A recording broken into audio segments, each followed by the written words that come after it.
Vaishnavamscha Shri Rupam Sagrajatam Sahagana Raghunathanvitam Tam Sajivam Sadvaitam Savadutam Parijana Sahitam Shri Krishna Chaitanya Devam Shri Radha Krishna Padan Sahagana Lalita Shri Vishakhanvitamscha He Krishna Karuna Sindhu Deenabandhu Jagatpate Gopesha Gopika Kanta Radha Kanta Namastute तप्त कांचन गौरांगी श्री राधे वृंदावनेश्वरी वृषभानुसुते देवी प्रणमामि हरिप्रिये वाञ्छाकल्पतरुभ्यश्च कृपा सिन्धुभ्येव च पतितानां पावनेभ्यो वैष्णवेभ्यो नमो नमः जय श्री कृष्ण चैतन्य प्रभु नित्यानंद श्री अद्वैत गदाधर श्रीवासादि गौर भक्तवृंद हरे Krishna Krishna Hare Hare Hare Ram Ram Ram Hare Hare Hare Krishna. First of all, my humble obeisances to all the assembled Vaishnavas. I seek your blessing so that I can say something which adds value to this hour. And so, seek blessing of and pay my humble obeisances to His Grace Srimeshwar Prabhu for engaging me in this seva so that I can do some Shastra reading. Um, it's a, it's a wonderful uh, seva, and cannot be enough grateful to Prabhuji, because from these classes, the maximum gain which happens is it happens to me spiritually, because for preparation of the class, I uh, read shastras, various references, try to do some research, try to listen to some classes, and there's nice absorption. I feel I don't feel that kind of focus to reading or absorption or thinking at any other time than just before 1 or 2 days before classes, or a few hours before the classes. So this is really, really wonderful. I just wanted to share that I'm now. Now we are reading from this 20, chapter number 27, Lord Chaitanya and Ramanand Rai. This is actually a summary of the discussion which happened and is more elaborately described in Chaitanya Charitamrita, Sri Chaitanya Charitamrita Madhya Leela, chapter 8. And I'll just start reading. The author of the Chaitanya Charitamrita has described Lord Chaitanya Mahaprabhu as the ocean of transcendental knowledge, and Sri Ramanand Rai as the cloud which is produced from that ocean. Ramanand Rai was a great advanced scholar in devotional service, and by the grace of the Lord Chaitanya, he gathered all transcendental conclusions just as cloud gathers water from the ocean. As clouds appear from the ocean and then go all over the world to distribute water, which then returns to the ocean, so by the grace of Lord Chaitanya, Ramanand Rai attained his higher knowledge of devotional service, and again, after retiring from service, went to join Lord Chaitanya in Puri.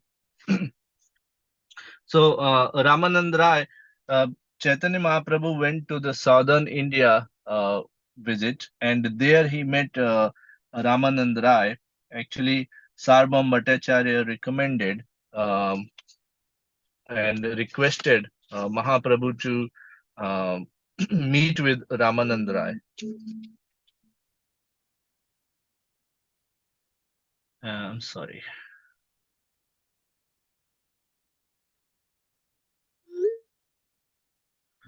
Uh, Sarbam Bhattacharya recommended and requested Mahaprabhu to meet with Ramanand Rai, and they had mutual admiration for each other. And then, as it is being described here, that Ramanand Rai was at aristocratic position in the southern Indian government, and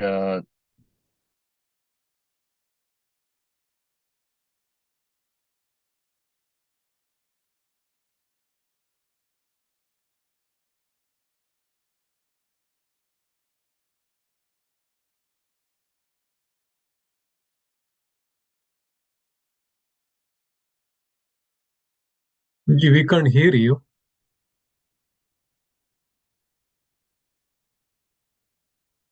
Is that only me or about others? No, we are not able to hear Prabhuji. Can't hear. You can't hear, okay. He's driving. Maybe he got dropped off or We cannot hear either. yeah. He's still on the line, Prabhu, and his mic shows on. Maybe he's having some connectivity issue.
Prabhuji is rejoining.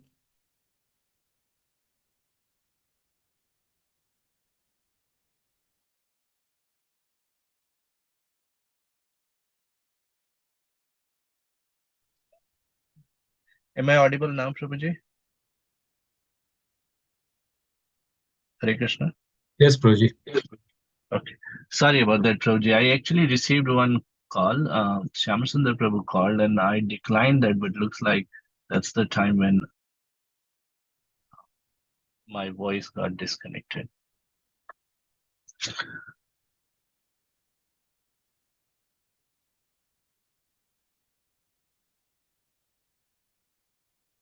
Yeah, so I'm not sure till what point uh, you're able to hear. But what I was describing is that this particular chapter is in three main points. One is that Mahaprabhu visits the southern India. Second point is how he meets Ramanand Rai, and third section of this is that how Ramanand Rai Srila Ramanand Rai is described is being requested by Mahaprabhu to describe the purpose of life and Varnashram Dharma, and um, in a way, he's glorifying Ramanand Rai by getting the answers from him. That's the nature of the Lordship, that they want to glorify their devotees. Krishna can establish dharma on his own, but he gives glorification to Arjuna. Similarly, Lord Ramchandraji is capable enough to find Mother Sita, but he wants to give glorification to Hanumanji. So that's the nature of the Lord. So we'll read the second paragraph. When Lord Chaitanya visited the southern part of India, he first went to great temple known as Jiyad Nrsimha Kshetra. This temple is situated in a place known as Simhachal, 5 miles from Vishakhapatnam. The temple is situated on the top of a hill.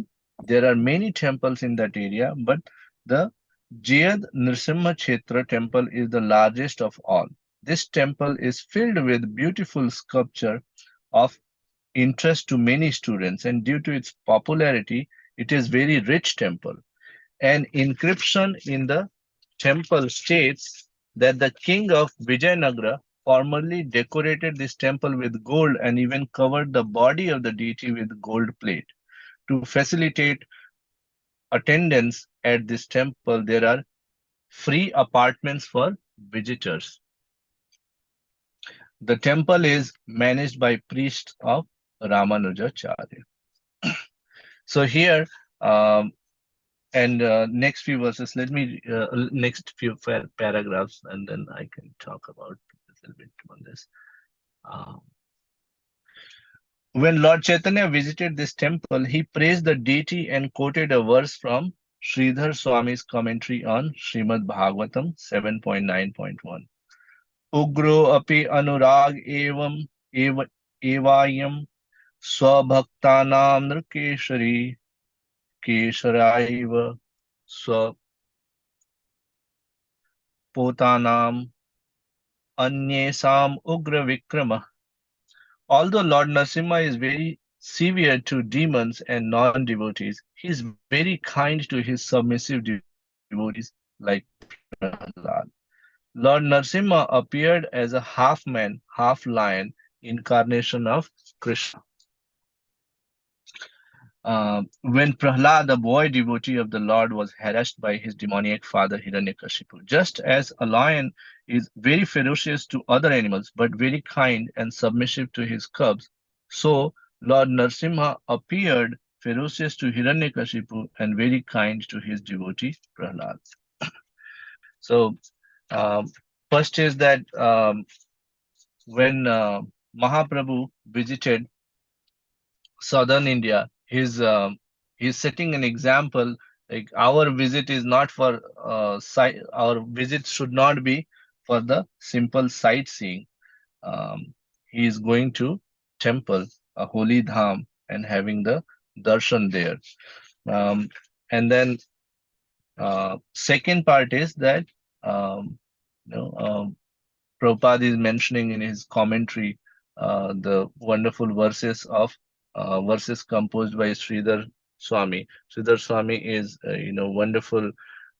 He has given wonderful commentaries on Srimad Bhagavatam. Sridhari Tika is called, and lot of Vaishnava Tikas are based on that Tika. And Sridhar Goswami has also written wonderful verses which we chant. Like one of them we chant almost every day is Ugram Viram, um, and then Sri Narsimha, Jai Narsimha, Praladesha.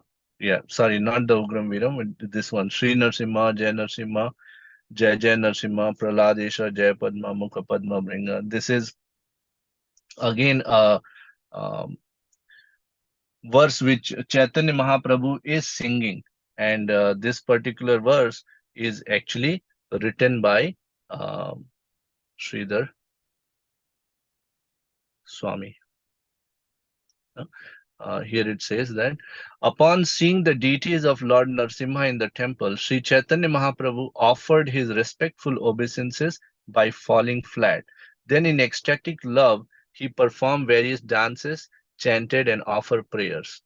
All glories to Narsimhadev, all glories to Narsimhadev, who is the Lord of Prahlad Maharaj, and like a honeybee is always engaged in beholding the lotus-like face of the goddess of fortune.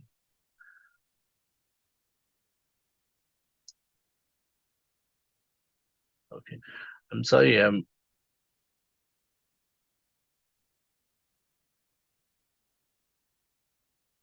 I'm not sure if that verse, Sri Narsimha, Jai Narsimha, is composed by Sridhar Swami. I mistook that.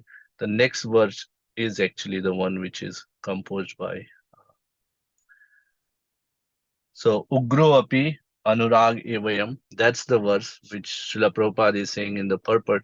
This verse was composed by Sridhar Swami in his commentary on the 7th canto of Srimad Bhagavatam.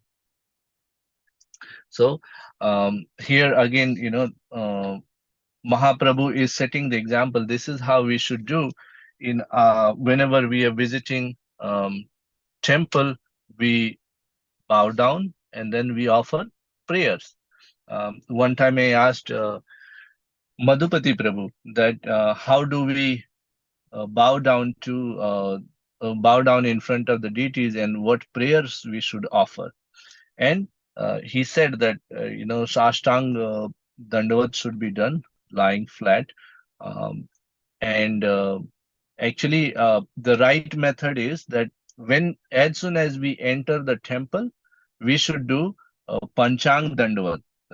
And then we also uh, chant the Vaishnav Pranam mantra. At that point of time, our mood is that all the assembled devotees, all the Vaishnavas present, we are paying obeisances to them. So you'll notice that a lot of time devotees who know this will enter the temple, and right at the entrance, um, they will bow down with the panchang. That means their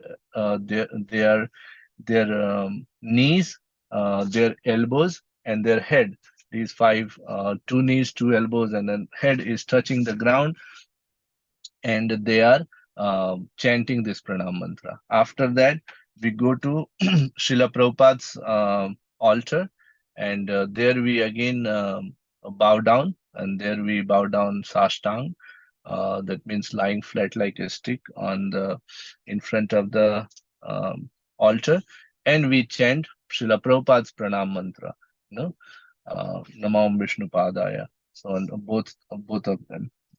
And then uh, we go to the altar, and we can go from left to right at our temple, and bowing down in front of each deity, and chanting the pranam mantra. Now, what pranam mantra? So you can, if you're initiated, you can um first chant your Guru pranam mantra, and then Srila Prabhupada pranam mantra, then uh, Panchatattva mantra, uh, uh, and similar. Then you can also chant Hare Krishna Mahamantra, or you can just chant the Guru Pranam mantra and Srila Prabhupada Pranam mantra. Madhupati Prabhu said that's also sufficient. Okay. So here we can see that Mahaprabhu is setting that example. Then in his glorification, he's telling that um, a lion is very ferocious in nature, but is not ferocious in nature to his cubs, his kids. So just like that, Lord Narsimha is very ferocious, so much so that Hiranyakashipu saw him like death personified.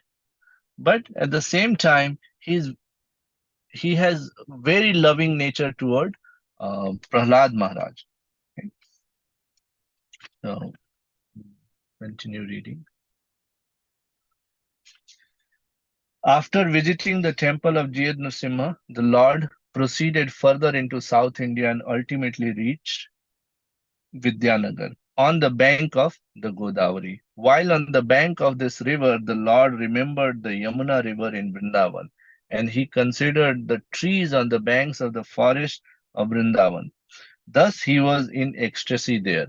After taking a bath in Godavari, the Lord sat near the bank and began chanting Hare Krishna, Krishna Krishna, Hare Hare, Hare Ram, Ram Ram, Hare Hare.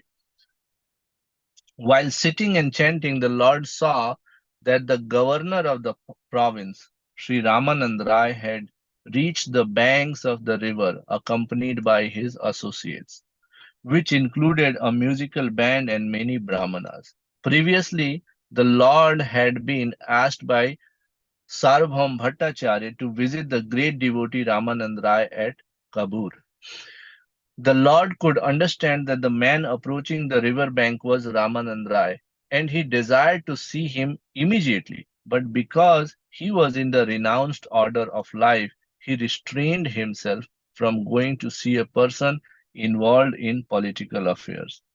Being a great devotee, Ramanand Rai was attracted by the features of Lord Chaitanya, who appeared as a sannyasi, and he himself came to see the Lord.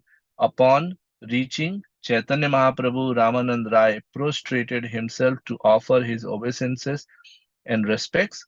Lord Chaitanya received him by vibrating Hare Krishna, Krishna Krishna, Hare Hare, Hare Ram, Ram Ram, Hare Hare. So we can see that how Mahaprabhu um, is, when he is seeing Godavari, he is remembering Yamuna. When he is seeing the forest and the trees around the banks of Godavari, he is remembering the forests of Vrindavan. So this is um, this is the reason why we should hear and visit about the Dham, so that it can remind us about Krishna. In fact, in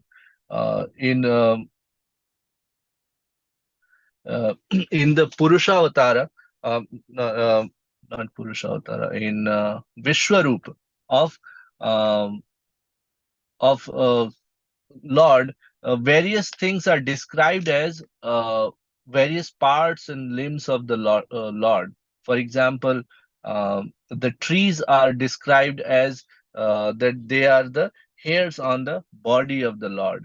The rivers are described as the veins of the Lord. The mountains are described as the bones of the Lord.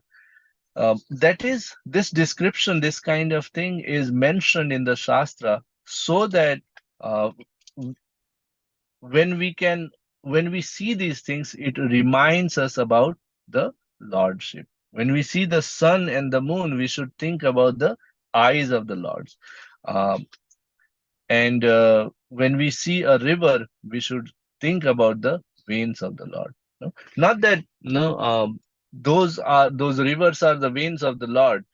In a way, they are, but at the same time, it's more of symbolic, and for us to um, always be able to think and remember about Krishna. Okay, so just like that, here when Mahaprabhu is seeing these various things, he is remembering about, he's relating it with Krishna.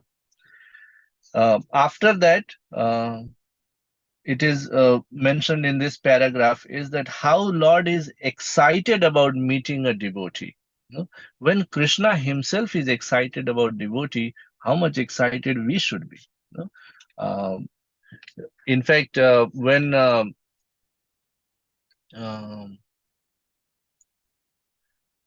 when Hanumanji visits Lanka and he is meeting Lankini.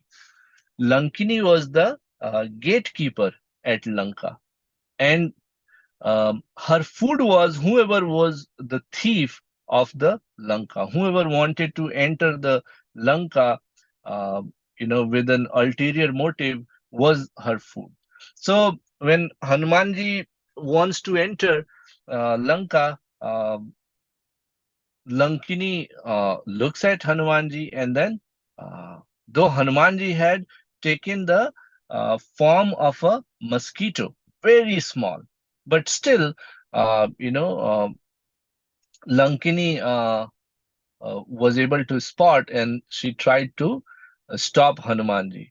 And then Hanumanji punches Lankini, and she vomits blood and then falls on the ground and becomes unconscious. Then she comes out of the unconsciousness, she becomes conscious, and then she prays to Hanumanji and says that uh, when Lord Brahma was giving blessings and boons to Ravan and Kumbhakaran, at that time he told me this sign that Lankini, in some time period, when you become unconscious by the punching of an monkey, you know that the monkey is nothing but a great devotee of the Lord, and the time has come for the destruction of uh, Ravan. And Tulsidas ji writes this wonderful verse that tat swarg apvarg sukha dharya tula ek ang tul न ताहि सकल मिली जो sukh lav satsang. So even though Lankini is punched, she's saying that, oh my Lord Hanuman, if we put on one side of a scale all the happiness of Swarg and Apvarg, Sarg and Tulsidas ji writes, in Avadi language, Sarg and Apvarg, uh, it's the creation which happens at the you know level of Mahavishnu is called Sarga, uh, and the one which happens uh, at the level of Brahmaji is called Visarga or Apvarga. And that is, if you put the combined happiness of those two on one side, all that happiness, the weight of it cannot outweigh even a moment of meeting with the sadhu. So that's what Lankini is saying. So, and then she tells Hanumanji that please enter the Lanka and uh, perform Pravishinagar Kije Sab Kaja Hriday Rak Kaushalpur Raja. He's saying that, please keep Lord Ram in your heart and then enter the Lanka and do your work. So we see that, uh, how excited here Mahaprabhu is for meeting a devotee, Ramanand Rai. Though, it is mentioned that Ramanand Rai is actually born in the family of a Shudra. Okay? Um, but um, but he is here considered as great devotee. That's another thing which will probably be discussed tomorrow and the later part of this chapter, that birth is not the criteria for a devotee. Okay, we'll discuss once we go a little later. Okay. And at the same time, Mahaprabhu is also showing this restrainment because he is a sannyasi. So he's aware of his position, that um, there is this localage, that what will people think that a sannyasi wearing this saffron is so excitedly going and meeting a person involved in the worldly affairs, political affairs. So he is also, he's doing both the things. He's internally, he's sharing his um, heart, and at the same time sharing his heart, and then in his heart he's excited about meeting the devotee. But at the same time, on the outside, he's showing the restrainment also. Yeah. So that's again, very important thing. There are a lot of times it is said by Vaishnavas that a devotee, to the outsider, may look like is doing um, exactly the same thing as non-devotee. What is important is what's going inside. A devotee may not be doing very different thing. Devotee is also going to work. Devotee is also using mobile phone, car, writing code, doing presentations at home, meeting, traveling. Uh, but the inner meaning of that is very different. We'll come to we'll see discuss briefly that part as well. Okay. Now we'll read the next paragraph. When Ramanand Rai presented his credentials, Lord Chaitanya embraced him, and both of them were overwhelmed with ecstasy. The Brahmanas who accompanied Ramanand Rai were surprised to see them embracing in transcendental ecstasy. The Brahmanas were all stalwart followers of the rituals, and they could not understand the meaning of such devotional symptoms.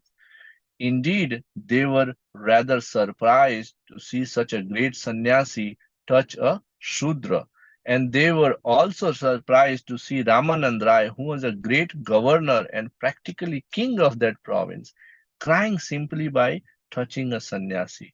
Lord Chaitanya understood the Brahmana's thoughts and considered the unfavorable situation, and considering the unfavorable situation, he pacified himself.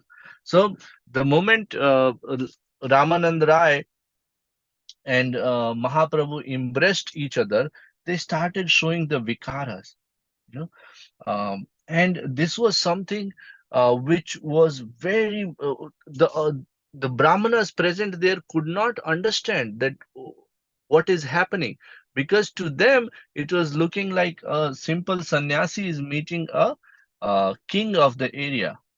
Okay, so where is this crying in picture?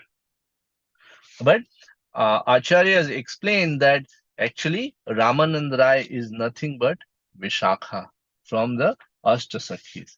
And uh, it is mentioned in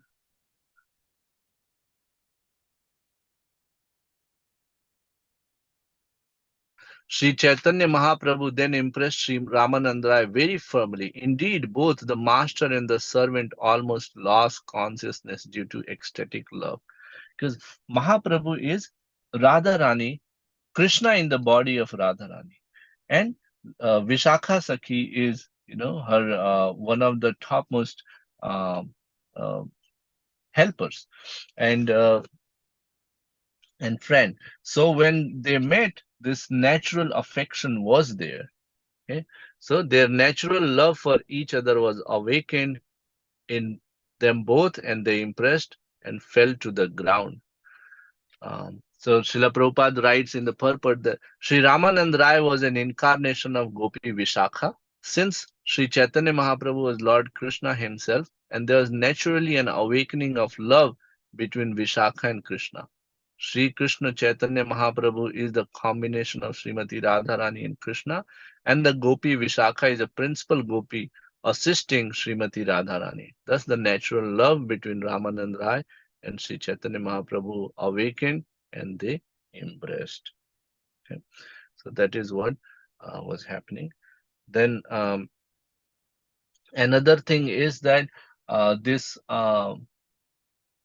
embrace happening between a sannyasi uh, and a king. How do we reconcile that? So that is also again explained by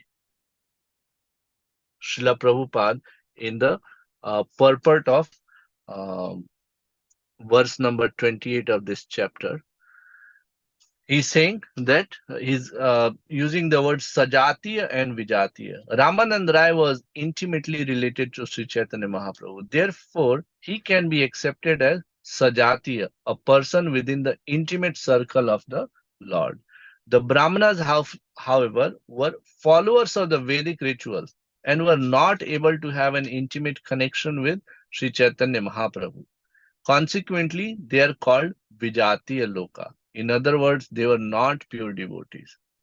One may be highly learned Brahmana, but if he is not a pure devotee, he is a Vijatiya, an outcast, an outside devo an outside devotional service. So that's very important to understand that those even though those were Brahmanas who were expert in the rituals, they did not receive an embrace from Mahaprabhu.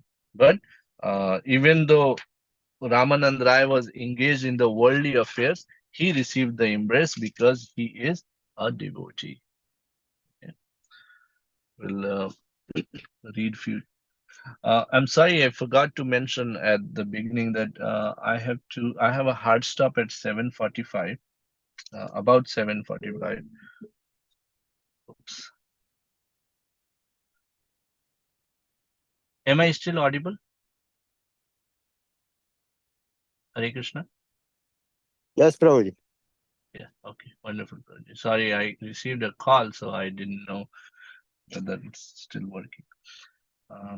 Okay, After this, Lord Chaitanya and Ramanand Rai sat together. Sarbham Bhattacharya has spoken very highly of you, Lord Chaitanya informed him. So I have come to see you. Sarbham Bhattacharya considers me one of his devotees, Ramanand Rai replied. Therefore, he has kindly recommended that you see me. Ramanand Rai very much appreciated the Lord's touching a man of wealth. Generally, a king, governor, or any politician is always absorbed in the thoughts of political affairs and pounds, shillings, pence. Therefore, such persons are avoided by sannyasis. Lord Chaitanya, however, knew Ramanand Rai to be a great devotee, and so he did not hesitate to touch and embrace him. Ramanand Rai was surprised by Lord Chaitanya's behavior, and he cited a verse from Srimad Bhagavatam 10:8:4. Great personalities and sages appear in the homes of worldly men just to show them mercy. So this is something which is again very important to understand that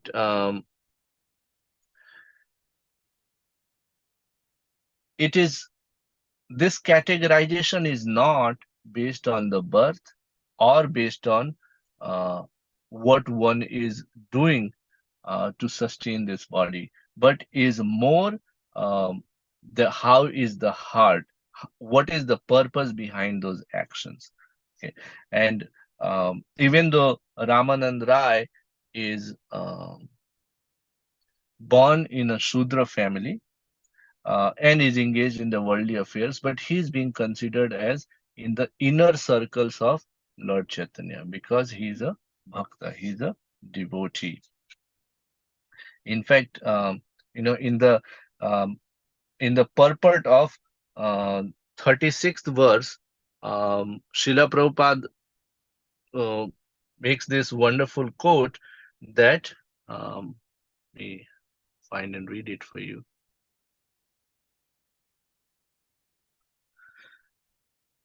Vikchate jati samanyat sayati narakam dhruvam. That means somebody who is actually looking at a um, devotee from the angles of this birth is actually bound to go to the uh, hellish planets. You know, is actually so we should be very very careful about how we are actually looking at. Um, uh, in fact, here it is mentioned um, that O son of Partha, those who take shelter in me, though they be of lower birth, women, Vaishyas, as well as Sudras, can attain the supreme destination. This is Bhagavad Gita 9.32. And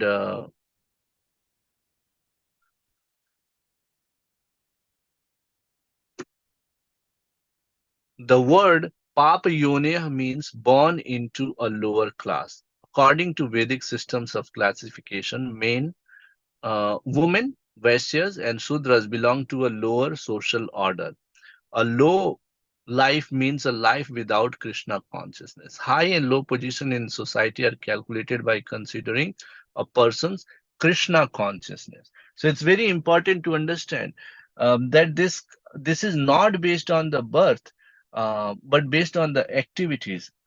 We have so many examples filled with this, like Sabari, Mother Sabari. Lord actually ate the uh, tasted bears of Sabari. Sabari is woman as well as uh, born in the Shudra family, but she is actually considered as Sadhvi. So much so that Lord is eating what she has tasted. Okay, Haridas Thakur, he is born in the family of um, born in the Muslim family and Muslim religion, but he is Namacharya. You know, think yesterday or day before, um, yes, day before yesterday, um, Prabhuji, Hema Jagannath Prabhu was giving his example. No? So it's very, very, very important to understand that sometimes Vedic culture is actually very wrongly quoted as that, it's a jati system, caste system, but it's not that. It's never on the our our shastras are filled with the examples that it is never ever based on the birth. It's based on the qualities. You know, we say that brahmanas are intellectuals. What does that mean? It's not that if you're born in the family of a brahmana you become intellectual. No, it is that those who want to understand Krishna, want to apply their intelligence, are brahmanas. Okay? We see the example of Kaushik, King Kaushik, who went on to become Maharshi Vishwamitra. You know, he was Kshatriya and he became Brahmana in the same body and same life by his activities. We have example of Haridas Thakur. We have example of Ramanand Rai. Uh, so uh, it is we have example of Sabari. It's never ever based on the birth, but it is based on the activities. Yeah. We have example of Ravan, born in the family of Brahmana, but he is actually uh, Rakshasa. Yeah. So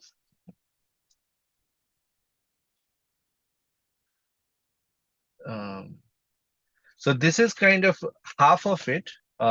Beyond this, what is being discussed is that Lord will actually ask questions and want to know from Ramanand Rai about devotional service and how one should actually perform his activities, and also discusses the varnashram dharma. What is the real varnashram dharma?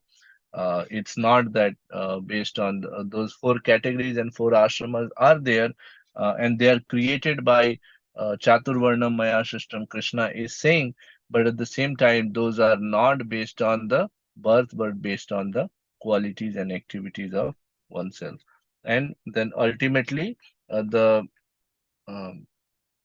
the real purpose or the real thing is that what Krishna says in Bhagavad Gita 9.27, which is also quoted in the verse number 58 here, that yat karoshi yad agnashi yat jihoshi dadasi yat tapasvashi. uh, 58, yat, uh, I think I got the verse number here now.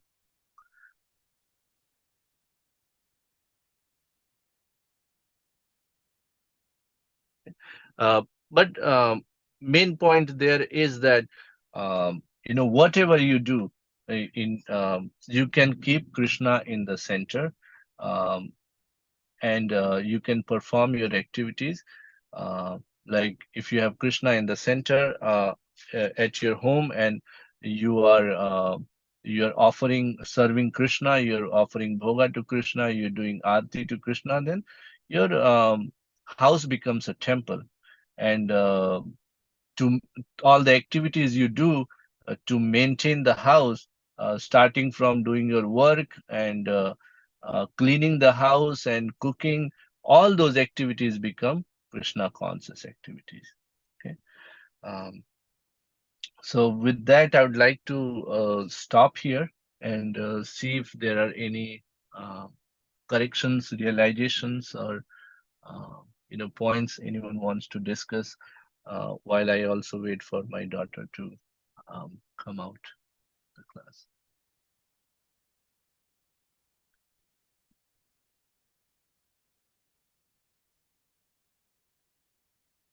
And again, I apologize for the situation here that I had to uh, do it from the class, but some unavoidable situation came at home, and plan was that Satyapriya will bring Radha to the class today, but she couldn't because there are some guests at home, and I had to bring Radha, and that's why we're in this situation.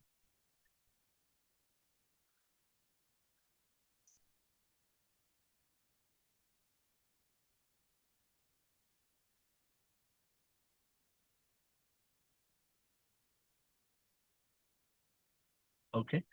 So if there are no points, then over to you, Simeshwar Prabhu. Do you think we can stop here? Yeah, thank you so much, Roji. Basically explaining the Chaitanya Mahaprabhu and Ramananda Rai. Very nice to hear the devotees' glories. Thank you so much. Devotees, anything else you would like to add? Any reflections or any questions, comments, concerns? Anybody?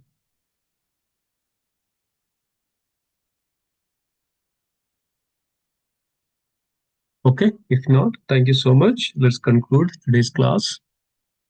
Thank you, Broji. Let's chant together. Vancha kalpatarupasya. Kripa sindhu bhevacha patidanam pavanebhyo Vaishnavebhyo. वैष्णव वृंद की जय, गिरिराशि चैतन्य चरितामृता की जय, Jai. Prabhupada की जय, आनंद गौरी वैष्णव वृंद की जय। गौर प्रेमानंदे Hari Hari Hari Hari Hare Bol. Oh. Hari Bol. Hare Krishna. Thank you, Prabhu. Hare Hare Krishna. Yes.